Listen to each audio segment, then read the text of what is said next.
Hello, everybody. Welcome back to the NBA Front Office Show. We've got a lot of news to get to today. Some good news regarding Luka Doncic, perhaps Ben Simmons as well.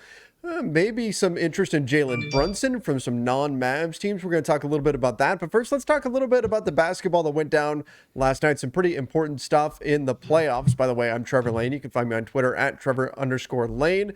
Joined by Keith Smith at Keith Smith NBA. Keith, the playoffs are rolling on, and I guess let's start here. The Warriors just keep looking better and better. Yeah, they absolutely do. I mean, it's so funny that Stephen Curry, barely plays. For those only listening, I'm doing air quotes around the barely, and just dominates. Like he was absolutely dominating. And that their new, I don't know what they're calling it now. It used to be the death lineup, but whatever we're calling it now with Green, Wiggins, Thompson, Poole, and Curry. It might as well be called the unstoppable offensive lineup. I don't know how you defend it. Like that is, your best bet is that you have to be able to match Draymond inside and then go small and quick and switchable. That's your only hope, and that is not the Nuggets. So when they go to that lineup, they're just blowing the doors off Denver, and there's just not enough left. And you're starting to see now the frustrations are spilling over for the Nuggets. They're getting into it with each other. Jokic got thrown out of game 2, so I'm not sure this one goes. Denver will get one at home, I think at least. But I struggle to see this one going past 5. Yeah, I mean, this Warriors team is just very, very good. It's going to be interesting if the Warriors and the Suns do wind up matching up in the finals, that are in the Western Conference Finals. That could be a titanic battle there. Jumping over to, well, I guess let's go. Oh, actually, before I leave the Warriors, did you see that ridiculous step back, the double step back that Jordan Poole hit on Boogie Cousins? Oh, I thought you were going with the Steph. Oh, no. Where he just kind of dribbled the around. Steph ones are always ridiculous. But my thinking was, if Jordan Poole is doing this now, like, what hope do we have? Like, what hope does the league have? Rephrase. Give him a proper name. Our guy. That's right. Our guy, Jordan Poole. We knew this was coming. Look, we said he was going to be the most improved player. He wound up being second on my ballot for the year. But I didn't necessarily expect to see double step back, fadeaway threes, no rim, Jordan Poole in the playoffs. That's I mean, my goodness. Being a little crazy. But yes. Yeah, absolutely. Yeah, I mean, unbelievable game out of him. Unbelievable season out of him. Eventually Steph is coming back into the starting group, and then we'll see who goes to the bench. But out of the, when that happens, but I mean, Poole is going to make it really hard to take him out of that starting group. But I also think as long as they're willing to play those 5 guys together, which are clearly their best 5 guys, I don't think it really matters because everybody's going to get their 30, 40 minutes anyway.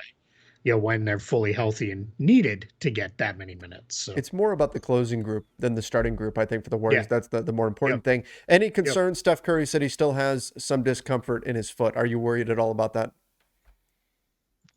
Not really, because he says it's manageable. He says he can play through it. So I'm going to guess it's one of those things where they're probably incented to let's get this series over quickly. And then let's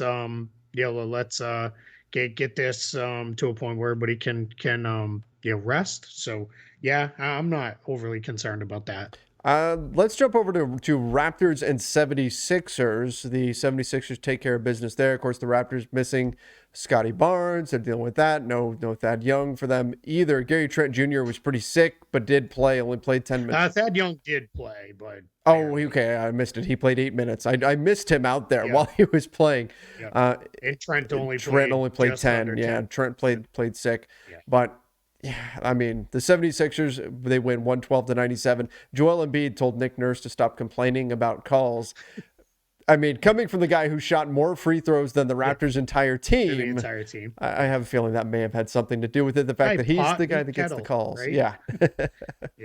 That's, I mean, as someone who has watched the Celtics go against Nick Nurse, a lot, throughout the regular season and then in the playoffs as well. It's his whole shtick does get a little tiring after a while. but he's doing what he needs to do. And I think he also knows his team is extremely Yeah. undermanned here. So he is doing everything he can to, give them a fighting chance. But, they looked pretty good early in this game. It looked like they were really going to keep this competitive and make it a game. And then the Sixers kind of locked on to Fred VanVleet. And then that was it. They just couldn't generate.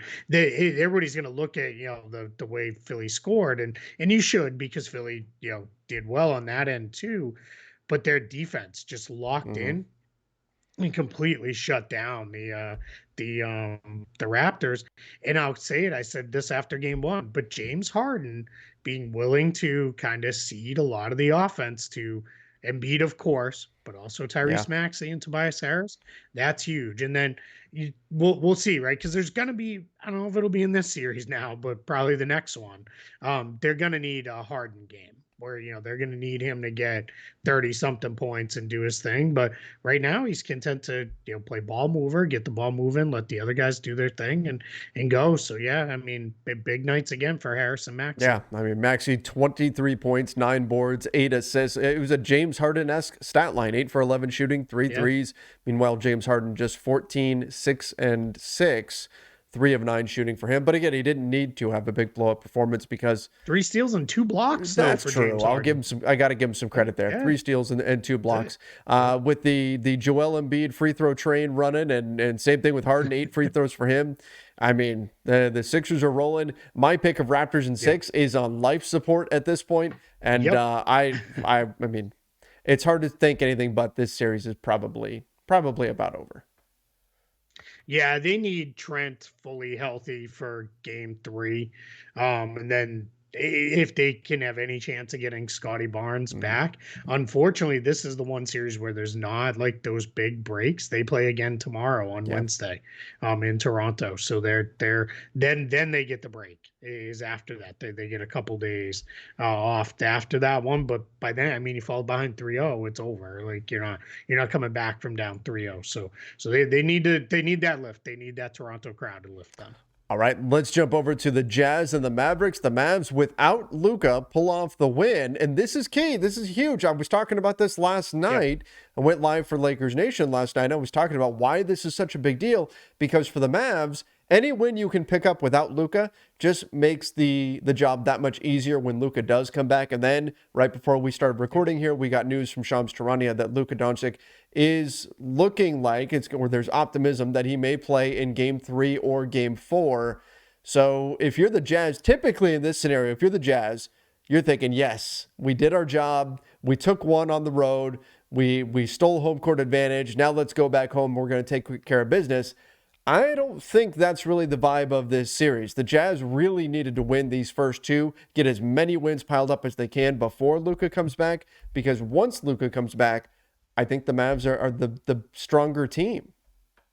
Yeah, I completely agree. I mean, it's also really important. You can't go down 2-0 going on the Yeah. road. In a series, or I guess down 0-2. It would be a better way to phrase that. But yeah, I mean, they shot the lights out, 22 of 47 from 3. Maxi Kleba off the bench, drops in 8 3-pointers, and Jalen Brunson, Jalen 41 Brunson points. was at not to go all what is it, rounders on you, but pay that man his money, right? It's I mean, whew, boy, 41 points, 8 rebounds, 5 assists. When you watch Jalen Brunson play, this is the fun part of the playoffs, right? Because you can really lock in and watch these guys every possession. Where other than, at least for me, the Celtics, and then I'll watch at least 1 or 2 other games.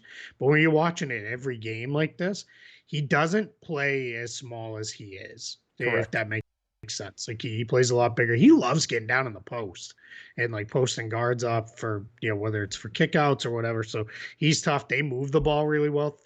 With the 22 assists on 39 hoops too. So that was also big for them. Dorian Finney-Smith played another, I thought, solid game defensively. He's been doing a pretty good job. Is one of the main guys guarding Donovan Mitchell, who went 13 of 30. Rudy Gobert, he took 5 times as many shots as he did in game 1, but that was still just 5. Yeah. Attempts and 17 rebounds, 2 blocks. Not great. 45 shots between Bogdanovich and Mitchell. And Mike Conley, you got to get at more than nothing out of him. Big zero burger, 0 for 7 from the field. Yeah, that's simply not good enough there. So now the series shifts to Utah, and we'll see what can happen, especially if Luka Doncic comes back. Again, I do favor the Yeah, Mavs big. in this series, but we'll see exactly how all that Yep. plays out. Let's jump from there. Let's use Jalen Brunson and jump into some free agency rumors. The Yeah. Pacers are reportedly a team that could be targeting Jalen Brunson in free agency. Now, they are not going to be alone in that endeavor. There are not very many free agents out there on the market. Jalen Brunson will be one of, if not the best free agents out there, assuming, like Zach LaVine and guys like that are, they're staying with their current teams. The Pacers targeting Jalen Brunson, that's an interesting fit. And to me, not to get too far ahead of ourselves here, but that gives even more credibility to the news that the Pacers are probably going to look to move on from Malcolm Brogdon. Yeah, I think the idea with Brunson is I think they think he can fit alongside Tyrese Halliburton really well, maybe in ways better than Brogdon can. And I wonder if their idea with Brogdon is there's too many injuries now with that they want to get a more stable guy in there. I do project the Pacers now, so I've redone all of my salary cap projections. Once again, as we kind of draft positions have been finalized and the like, they're one of only 3 teams I project to have cap space. Well, pre-lottery draft positions. Let me rephrase that.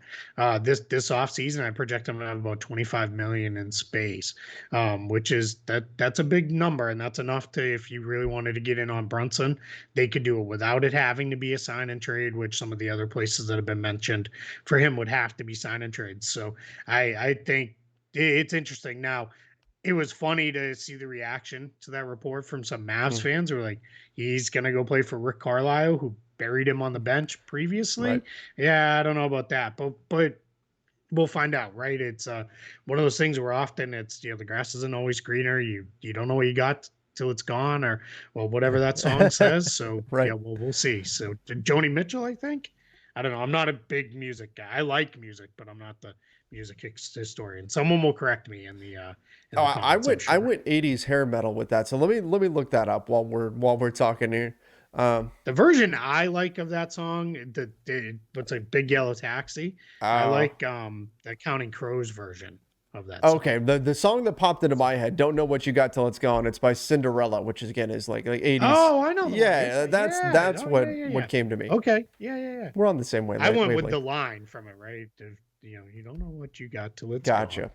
But I'll save everybody from singing because that's not why anyone's here. So what? Moving on, next topic. Let's do that. In fact, here, Keith, just to get you on a different wavelength, let's go to your guy, Marcus Smart, winning Defensive Player of the Year. Both of us had him projected to be the Defensive Player of the Year. He was number 1 on your ballot as well, wasn't he? Yeah, I'm pretty sure he was. He was on mine. Makes sense. And the first time in a long time since a guard has won Defensive Player of the Year. Absolutely incredible. Well-deserved. Marcus Smart, Defensive Player of the Year officially. Yeah, I mean, huge. I mean, incredible honor for him. I think earned honor for him. I think he was the, if you'll call it this way, the head of the snake of the best defense in the entire NBA this season by almost any measure. I know there's a lot of stuff going on out there right now. There's a lot of people who are coming back with, this metric and that metric and all these things. Well, I do get it, but I think the metrics are close enough to me that it says, so yeah, I think he's 100% where he should be. So could you really say otherwise though? Like, what would happen to your mentions if you came out and said Marcus Smart is not the Defensive Player of the Year, it's player X? That wouldn't be. Yeah, people would not be. I'm not saying you're wrong. I think if that was what you really thought, you would just say that. But. I do think Celtics fans have come to know that I tried not to, with stuff like that, get too wrapped up in it. I'm not I had Jason Tatum 5th for MVP. I'm not going to there's a case to be made. He's better than Giannis because they finished higher. I wouldn't go there, right? I do think, and I think I said this on the awards pod. If I didn't, fine, accuse me of saying it retroactively. But I promise it's not. If Bam Adebayo had played more, I would have picked Bam as the Defensive Player of the Year. I mean, he was unreal when he played, and what he does at that spot, I think is different than what Gobert does at the 5, because Bam is switching out and playing on the perimeter a lot and all those kind of things. So, but yeah, I thought Smart or Bridges finishing 1-2, I think was pretty Hmm. cool to get that thing. And I do think perimeter defense has never mattered more. Because I think what gets missed is, right, everybody will throw, they don't protect the rim if they're guards out on the The guys don't perimeter. get to the rim. But what gets missed is Yep. that's it. You don't let them get to the rim, or these guys are getting killed on screens all game long. Teams do everything they can to get guys like Smart and Bridges off of their main perimeter scorers. And I get it. People then fired back with, "Oh yeah, that makes sense. Kyrie just dropped 40 on them, Hmm. in the playoffs." But a lot of that wasn't against Marcus Smart. It's very easy to go look up the stats of, who he scored against. I think 10 of those points were on Marcus Smart. And I think it was only on 2 of 5 shooting. So, but I mean, I don't need to relitigate it. It's already been litigated. He won the award. So, and it been, I think, very well earned, in my No, I, opinion. I agree. And like I said, I also voted that way, and you and I made our picks independently of each other. I also picked, I don't think that it's a huge controversy or anything like that. Part of it was sort of a team award. I feel like he was the best defender on the best defensive team. I do think that factored in Yeah, for and I sure. think that matters there. But again, I don't think you can look at this and say, oh no, it's totally. If you're a fan of a player who you were hoping was going to be defensive player of the year, maybe you're going to say something about it. But me trying to come at it as objectively as possible, I don't see anything wrong with Marcus Smart being defensive player of No. the year. Yep. Let's jump Agreed. to other guys in that series. Well, let's stick with Celtics for just Ooh, a okay. second, if we can, because we've got news from that Okay. series. So they will play. They actually had the 2 days off before game 2, and then they have two Yep. more days off before game 3. Which, quite frankly, if that's going to be the way it goes, I think we we could use them if they all go like game 1 did. But Celtics, Robert Williams still out. As expected. And then the Nets officially ruled Ben Simmons out for game 2 as Okay. well. But But there is some thought Simmons is ramping up, right? He's now doing 4-on-4 work. He's doing some contact work. It is different this time around because Steve Nash had not been, whether he was being cagey about it or he was truly being honest. I tend to think more cagey, which that's fully in his right. So I would not, be angry. He will, he, admitted like, yeah, he's working, he's taking mhm, some contact, he's doing 4-on-4, and there's a thought maybe game 3, mhm. maybe game 4. So more to come on that, but not yet, not for Well, game and 2. we talked about this, if the Nets go down 0-2, that gives you more incentive to bring Ben Simmons back. And we also Sure. talked about, when I'm looking at what the Nets really need, it's another big wing. Now, of course, you can talk about the offensive end of the floor and the problems that you have there, but size-wise, in order to match up, I think Ben Simmons could actually help you a bit there on the defensive end of the floor. So, which I Mm-hmm. mean, look, that's not a stretch. He's one of the best defensive players in the NBA when he's healthy. The challenge is putting him back into the rotation now and Yep. not having that kind of time to build chemistry on the floor. But I wonder how much of Yep. that is the Nets just look and they go, we're not big enough. You're what, 6'9, 6'10. Get Yeah. in there when we need you to do some of the things that you can do out there. And I do like respect those who are saying like, "Hey, we just need to throw somebody with a little bit more Yeah. size at Jason Tatum." And people are right when they said, I mean, they played 4 minutes at Kessler Edwards and he was a negative Hmm. 6. Is Simmons going to be worse than that? Probably Right. not. It's yeah. I hope everybody is very reasonable. The folks who are saying, "Look, we just need 10 minutes." Okay, Sure. I can live with that. Anybody who's thinking you're throwing them in there for 35, 40 minutes. Also, the Celtics probably have the book on how to defend him better than Hmm. anybody else. And it's very insulting to suggest, well, those teams didn't have Kevin Durant and Kyrie Irving.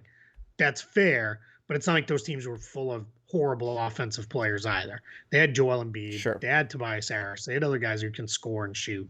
Like, let's not get too silly about that. But I certainly don't think it's gonna hurt them to a degree where it swings the series so far that's like what a brutal decision this was.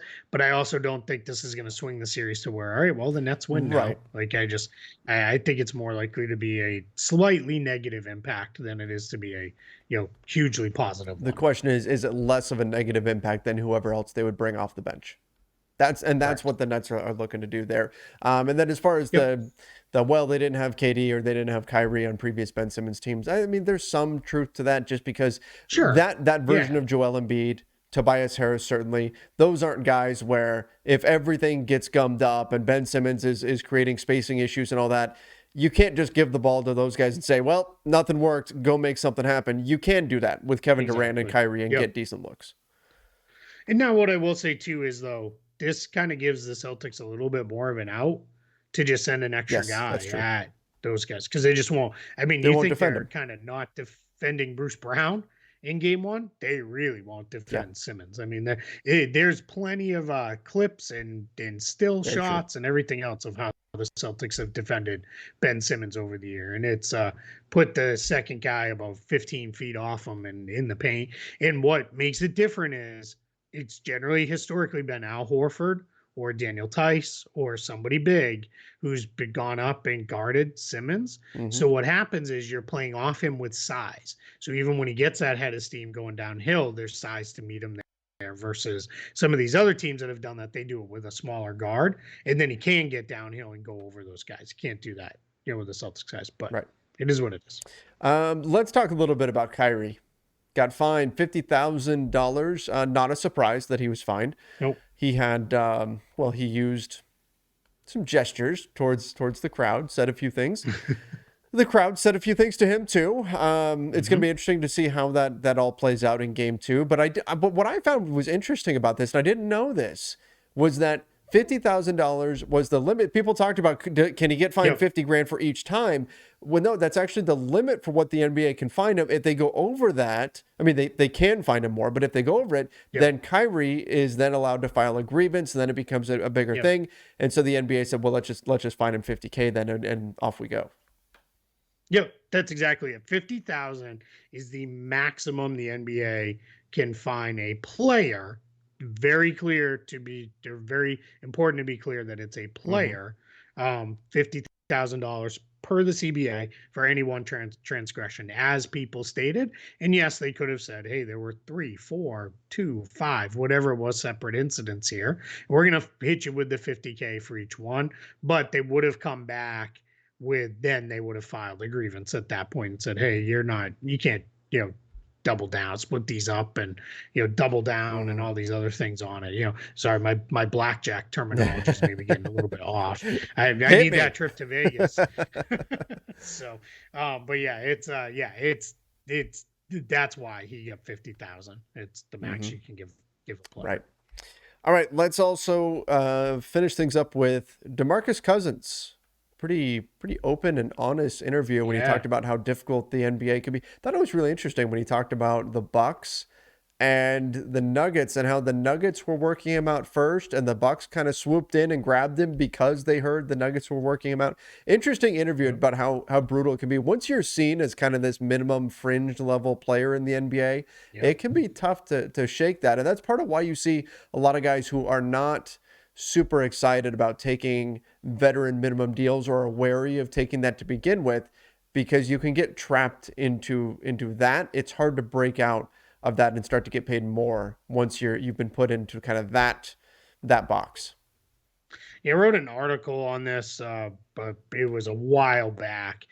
You can Google it if anybody really wants to read it. But the main thing was that there's truth that teams and player side both see it as, once you're a minimum player, you're a minimum player, and it can be very hard to then outplay that. That is slightly different with the guys who are bought out and then signed, in buyout season, because that's, everybody understands, like, hey, you're trying to go get a ring at that point, generally. But even a lot of those guys end up in the same boat.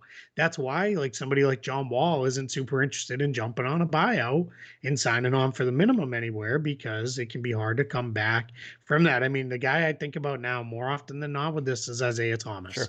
He finished, a pretty good contract. Looked like he was going to get paid. Now, he did get hurt, took a long time to come back. But I struggle now to see anybody getting him on more than a minimum. And Demarcus Cousins is now another really good example. This is a guy who was set to sign likely a max deal with the New Orleans Pelicans and then blew out his Achilles. And then that was kind of it for him as far as that. He got a couple bigger contracts with the Warriors and the Lakers, but never really made it back because of injuries. And now he's back and playing. But yeah, I highly encourage. Mark Spears wrote this for I believe it's Andscape is how you say it. It's the kind of the rebrand of the Undefeated. If I have that correct, it's an arm of ESPN. But you can find it. Mark J. Spears on Twitter wrote this very, very, very candid with Cousins. And it's rare for a player who's still a current player to give this much insight into the whole process and all of this. And there's some of it that comes off maybe a little bit bitter, but I think it's a bitterness out of honesty of somebody whose career is, really kind of gone sideways after being, locked in. He was a guy you could basically write in pen as an all-star every year for the beginning part of his career. That's how good he was. And, I'm glad to see him still doing it, right? Still playing and, giving good solid minutes behind Nikola Jokic. And I wouldn't be surprised if he's back again next year, but as you kind of led with, he'll be back probably on a minimum contract behind Jokic. It's interesting to see with Cousins. And by the way, whenever I think of Boogie Cousins, I always think of he was one of the first tests of the Supermax, right? With the NBA, they just created it. And it was, okay, you're going to be able to keep your guys now because of the Supermax. You're not going to lose your guys anymore. And it actually went the other way when the Kings decided, we don't want to pay Boogie that much. Well, and they traded him. Let's let Boogie tell the story maybe of why he didn't sign that. What did Sack do for me besides say my name on draft day? I did more for them than they did for me. That's just being honest, just being 100% honest. I had 2 owners, 3 GMs, 7 coaches in 7 years. I was there 7 years and had 3 GMs, 2 owners, and 7 coaches. Not much more needs to be said. Welcome to Sacramento. Yeah, I mean, that is probably the perfect point to use. He ain't wrong, right? Like he ain't wrong. I mean, that is just unbelievable. When you put it that way. I mean, the 7 coaches in 7 years is just the absolute absurdity. But the 3 GMs, 2 owners. I mean, that we know why that happened. The Maloofs got their team taken away from them. But yeah, he's right. And then his other quote says, it's just that side of the business that people will never really understand. NBA teams are just brutal as F. It's brutal, man. And the weird part, the part that sucks the most, they can give you whatever excuse they want.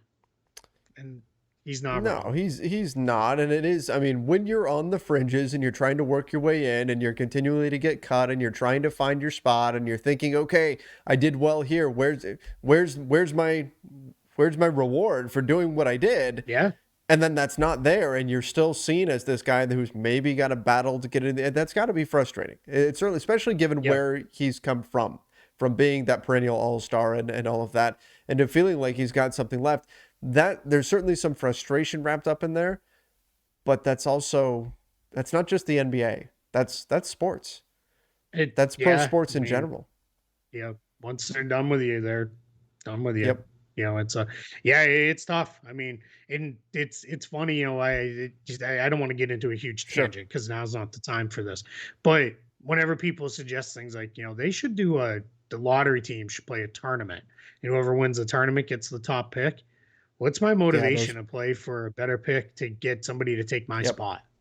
I'm not interested in that. I'm gonna, you gotta incent me in other ways to do that. So that's just, it is what it is, with that. But yeah, it's, it's, well, we can discuss that at a later time when we can, we don't have other topics and I can, rail on the draft process and a million thoughts I have about how to make it better. We'll have plenty of time. We'll have plenty of time to get into that before June, but that's a summer topic. That's an NBA August. That's true. NBA August. So tonight, Atlanta, Miami, New Orleans, Phoenix, we know what those series are. I don't think we need to talk about it a whole lot. Yeah, the only thing is if Trae Young, if he goes berserk, sure. That's the way for the Hawks. The Pelicans, I think we saw probably them do about as good as they can do against the Suns. The only thing that is encouraging, not for the rest of this series, but it might be pretty good next year. They've found some stuff. this year. Everybody who was throwing dirt on David Griffin earlier, we might want to leave that alone for a little bit here. I think he's got some stuff. Him and staff have identified some guys and found some players. Herb Jones, Jose Alvarado, Najee Marshall, some guys a little bit later down, and presumably Zion in the fall. So but yeah, the good one though. He's doing the Undertaker gift. David Griffin. Yeah, but yeah, this is weird because the two TNT games, I'm like, I mean, Trey, okay, if Trey goes berserk, but otherwise we know Miami's the better team. Okay, there's some guys in Phoenix, but look, this we kind of know what that series is. Minnesota and Memphis on NBA TV. I mean, this is really important. This is the biggest game of the season for the Grizzlies. I think this becomes a must win for Memphis. Again, you don't want to go down 0-2 going on the road. Yep. So we'll see. I mean, we've still projected the Grizzlies to win this, but the Wolves looked pretty good against them in their last outing. So we'll see what adjustments the Grizzlies can make. Taylor Jenkins, again, I've got him as coach of the year. I know you had Monty Williams, but the Wolves, they're no joke. And so this is going to be a game to watch, certainly one I'm going to be keeping a very close eye on. Yeah, I mean, Hawks Heat tips at 7:30 tonight Eastern time.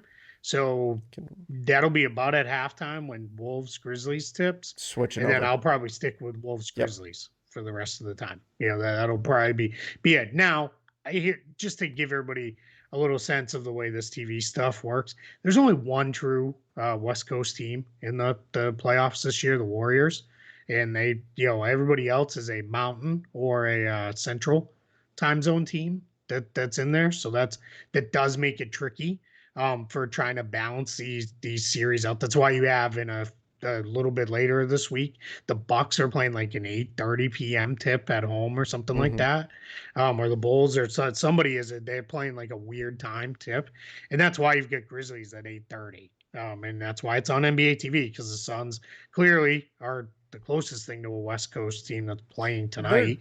So they're going to have on to Pacific take that time half the year. True, half the year.